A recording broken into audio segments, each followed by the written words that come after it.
Cerita poluan pangkat kompol ketakutan diperiksa Irjen Verdi Sambo. Hari itu tanggal 8, FS ini menemui Kapolri. Pura-pura nangis, pura-pura korban.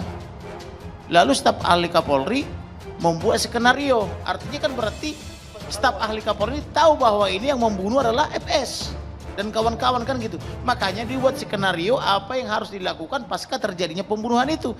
Tapi saya tetap punya pendirian bahwa ini pembunuhan terencana. Nah, terbukti penulis skenario sudah mundur. Mundur itu tidak cukup, harus tangkap tahan itu. Makanya kalau ada kejahatan-kejahatan tertentu, mereka itu pura-pura tahu. Aku tadi gemetaran loh katanya, kenapa?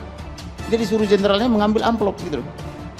Sejauh ini PPATK sudah membukukan ya rekening terkait dengan korban ya, dan saya belum bisa sebutkan berapa jumlahnya atas nama siapa.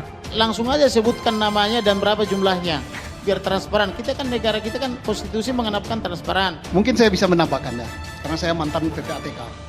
Memang undang-undang PPATK kita yang membuat, rakyat menyuruh beliau Komisi 3, kita tidak memberi kewenangan kepada PPATK untuk membicarakan apa yang dia lakukan. Begitu dia membocorkan transaksi itu, maka dia diancam dengan hukuman pidana. Dan saya minta Pak Komarudin belajar lagi undang-undang PPATK Pak, supaya jangan asal jeplak Pak. Hati-hati Pak. Bapak tembak. Kita baca itu. Bapak ada baca undang-undang transparansi iya, informasi publik. betul Pak, tapi kan ada undang-undang 18 2003 pasal 17. Masing-masing ada undang-undangnya Pak. Itu. Manding-manding lex spesialis derogat lex generalis. Paham ya Pak? Belajar lagi Pak. Saya justru tidak paham lex spesialis itu kalau undang-undang khusus mengesampingkan yang umum. Belajar Nah, lagi Pak. ini undang-undangnya ada kok, undang-undang Bapak belajar 18 lagi, buktinya 2003 salah tentang Pak. advokat. Buktinya Bapak salah.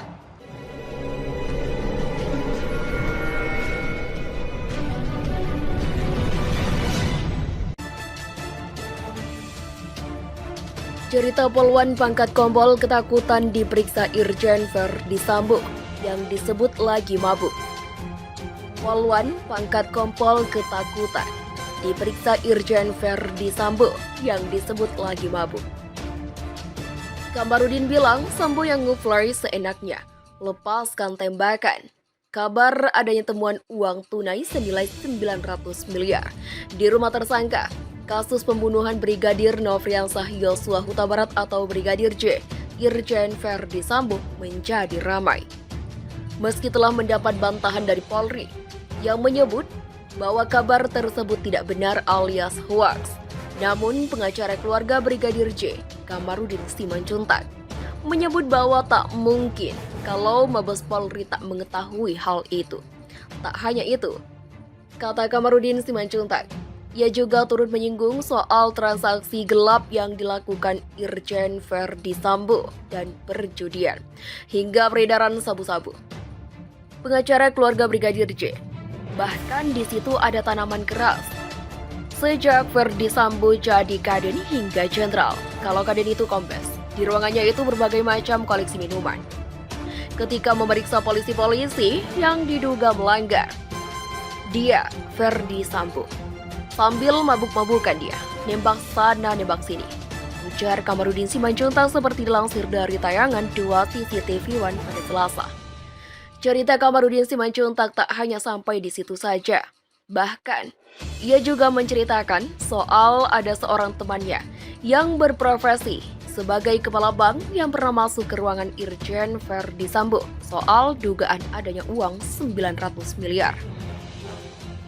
Menurut Kamarudin, temannya yang seorang kepala bank itu sampai buang air kecil di celana, saking ketakutannya saat memasuki ruangan tersebut. Kemudian disinggung soal dari mana Kamarudin dapat info bahwa Irjen Verdi Sambo mabuk-mabukan dan tembak sana dan sini. Kamarudin bersaksi bahwa ia pernah melihatnya dengan mata intelijen. Bahkan ia akui penglihatannya didukung dari penglihatan intelijen dan rata-rata itu. Ia sebutkan informasinya 99% sempurna dalam pengertian tidak meleset. Jadi bohong kalau dikatakan Mabes Polri tidak mengetahui itu. Suara letusannya aja kemana-mana kok, bahkan pernah seorang perempuan pangkat kalau Kani di Polda itu seperti kompol ya. Sampai menjerit-jerit minta tolong ke saya. Bang, selamatkan aku, katanya. Kebetulan ini perempuan Jawa. suaminya pengacara bersuku Batak dan rumahnya tetanggaan dengan kebun saya di Bogor. Katanya, bahkan ia sebutkan perempuan itu yang tidak tahu kesalahannya saat diperiksa Irjen Verdi Sambo itu ketakutan. Tak hanya itu saja, saat FS memeriksa perempuan itu, FS juga melakukan tembak sana tembak sini sambil mabuk-mabuk. Kalau dia lagi mabuk, salah tembakan bahaya, ujarnya. Selanjutnya, saat disinggung itu merupakan kejadian sudah lama dan karis FS hingga saat ini meleset sampai berakhir di penjara Makobrimob. Kamarudin hanya menyatakan, di kubu Polri terdapat beberapa istilah yang disebut aliran pohon seperti aliran pohon nangka, pohon pisang, dan lainnya. Jadi dia misalkan aliran pohon pisang, maka rantai pisang yang terus bergerak, ibarat gerbong kereta api, jadi sana itu ada gerbong-gerbong. Jadi di sana itu ada khususnya akpol ya, misalnya bapak asuh, ada kakek asuh dan ada anak asuh serta cucu asuh. Nah, itu mengalir terus ke bawah dan mereka ini sistemnya tercatat, ada catatan, perangkatan, dan seterusnya, ujarnya. Makanya ia katakan, bila mereka mengintervensi perkara, itu paling mudah. Misalnya, abang ini angkatan 2000, saya 2000 juga. Misalnya mengintervensi perkara di Papua, tinggal saya telepon saja satu angkatan. Atur itu dulu ya. Buat SP3, kalau mau SP3, kalau mau bikin bukti, bikin terbukti. Ini kan tinggal mau arahnya aja, kalau mau kemana, bebernya. Kemudian ia katakan, personel Polri banyak sebesar 470.000 lebih. Akan tetapi, jika personel polisi itu bukan pimpinan dari Akpol, ia katakan hanya jadi pesuruh-pesuruh. Disuruh ngapain harus juga mau, karena nasib mereka hanya di Gunung Pena. Karena nasib mereka hanya di Undung Pena. Kalau ada yang melawan pemimpin, pindah ke tempat yang kering. Yang di sana hanya makan sayur pahit dan bunga pepaya ibarat begitu.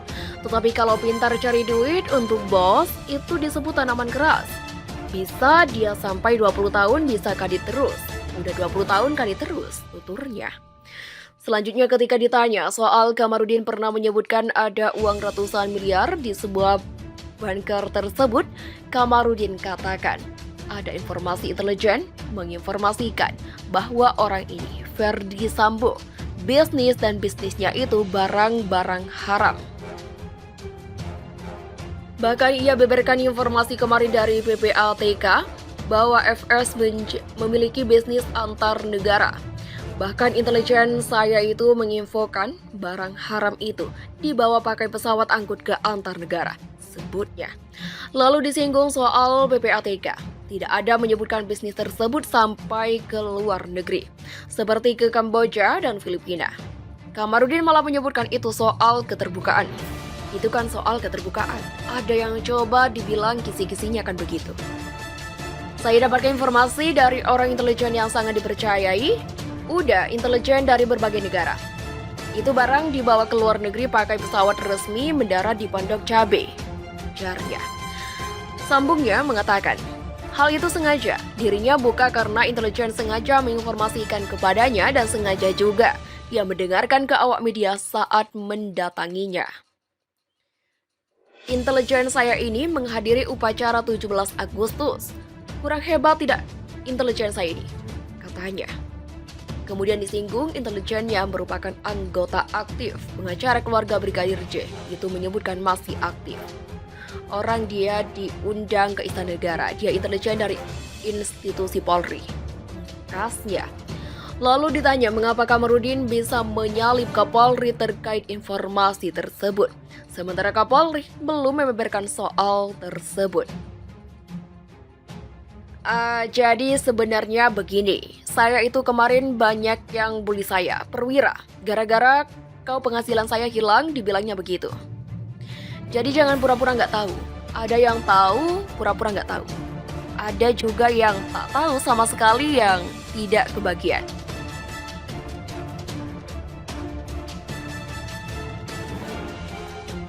Saya dibully. Kurang ajar kok Komarudin. Gara-gara kau penghasilan saya berkurang dan saya harus puasa. Itu katanya, bebernya. Selanjutnya ketika ditanya apakah informasi yang diungkapkannya berkaitan dengan diagram 303 yang beredar di media sosial, Kamarudin tidak mengetahui hal itu. Tetapi hal itu datang kepadanya pada minggu lalu dan baru beredar di tengah masyarakat. Tetapi saya akan minta bukti. Ada nggak bukti? Ada nggak bukti? Saya bisa tunjukkan nanti. Kemudian saya tanya, ini sudah bukti? Namun mereka bilang belum. Itu masih plocet. Terus saya bilang, saya perlu bukti pendukung. Kemudian dia bilang, temui Kapolri 4 mata katanya. Saya bilang saya nggak mau. Pungkasnya. Kemudian ditanya soal keakuratan data buktinya. Kamarudin menjawab, kalau datanya yang dikeluarkan selama ini, itu 99,9%. Contoh, misalnya ada aliran dana dari tanggal 11 Juli tahun 2022 dari rekening almarhum ke rekening daripada tersangka. Itu kan saya ketemu Bareskrim, dan saya diterima ke Bareskrim sama Dirti Pedeksus dan Dirtipidum, impuhnya. Kemudian saat pertemuan itu, ia pertanyakan soal mengapa ada aliran dana dari rekening orang mati. Kemudian hal yang dipertanyakan itu, ia katakan dibenarkan Dirtipedeksus dan Dirtipidum di ruangan Kabareskrim bahwasanya dibenarkan oleh PPATK. Berarti kan akurat dong, katanya.